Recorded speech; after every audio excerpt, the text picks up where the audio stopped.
त्रिभुज के अंतःवृत्त की रचना।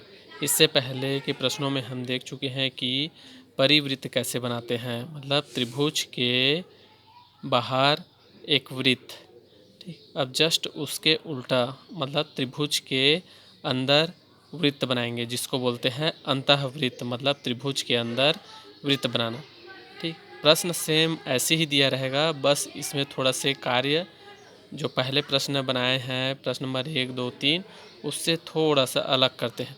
उसमें भुजाओं को बराबर भागों में बांटते थे, इसमें कोनों को बांटेंगे। जो त्रिभुज बनाएंगे या जो त्रिभुज दिया रहेगा उसके कोनों को समद्विभाजित करेंगे अंतःवृत्त में।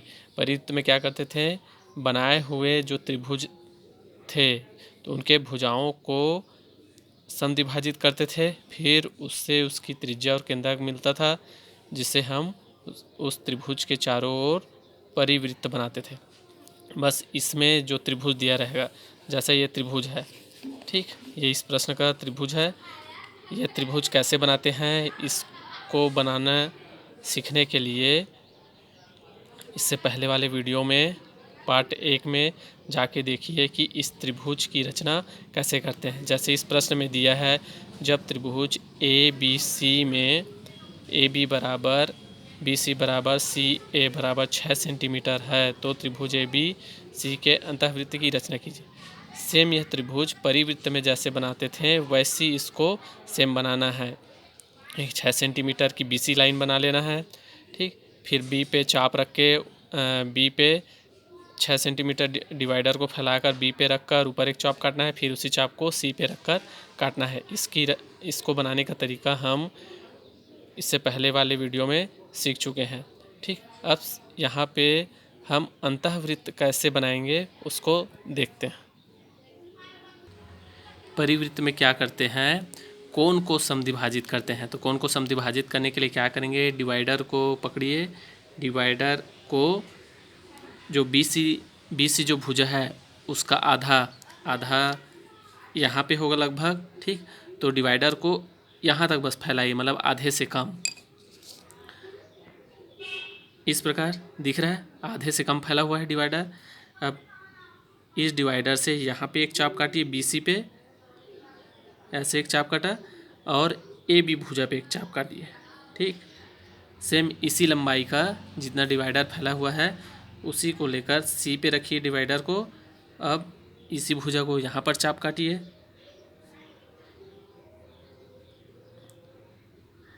यहाँ पर उसी BC को, फिर AC भुजा को काटिए, ठीक।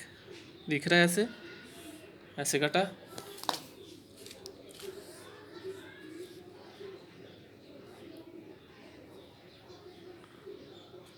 ठीक।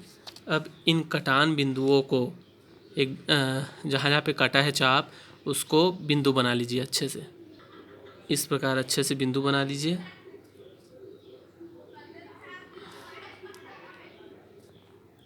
ठीक। ये बन गया बिंदु। अब क्या करिए, डिवाइडर को इन बिंदुओं पे रखिए, पहले AB भुजा वाले को यहाँ पे एक चाप काटिए, ठीक। उसी चाप को ये BC वाले पे जो बिंदु बना है वहाँ पे रख के काट दीजिए ऐसे, ठीक। सेम इस वाले में आइए, यहाँ पे एक चाप काटिए। अब इस चाप को यहाँ पे रख के काट दीजिए, ठीक।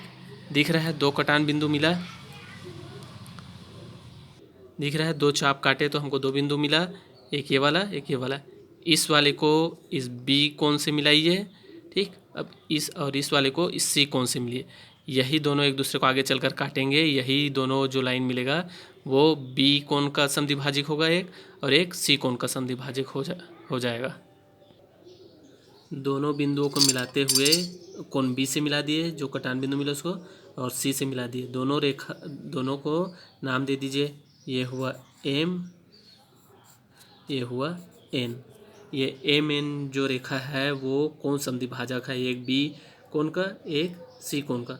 दोनों समद्विभाजक रेखाएं एक दूसरे को एक बिंदु पे काटती है, जिस बिंदु को O नाम देते हैं, यही उस अंतःवृत्त का केंद्रक होगा। अब इस बिंदु से एक लंब डालिए जो इस बी सी रेखा को टच करे। ठीक, यहाँ से एक सीधी रेखा खींच दीजिए यहाँ पे जो बी सी रेखा पे लंब होगा और यही इस वृत्त की त्रिज्या होगी। ओ से बी सी पर लंब डाले। ठीक, ओ से बी सी पे एक रेखा खींचे जिसे बी सी का समद्विभाजक बोलते हैं। ओ डी रेखा बी सी पे लंब है। ठीक, अब डिवाइडर को ओ पे रखिए और डिवाइडर को डी तक फैलाइए, यही अंतःवृत्त की त्रिज्या होगी। इस प्रकार ओ पे डिवाइडर को रखिए। ठीक, और डी बिंदु को टच करिए। देखिए ओ पे डिवाइडर को रखकर पेंसिल से डी बिंदु को टच करिए। ठीक, अब डिवाइडर को स्थिर रख के इसको गोल, डिवाइडर को स्थिर रख के पेंसिल वाले भाग को गोल घुमा दीजिए। दिख रहा है इस प्रकार।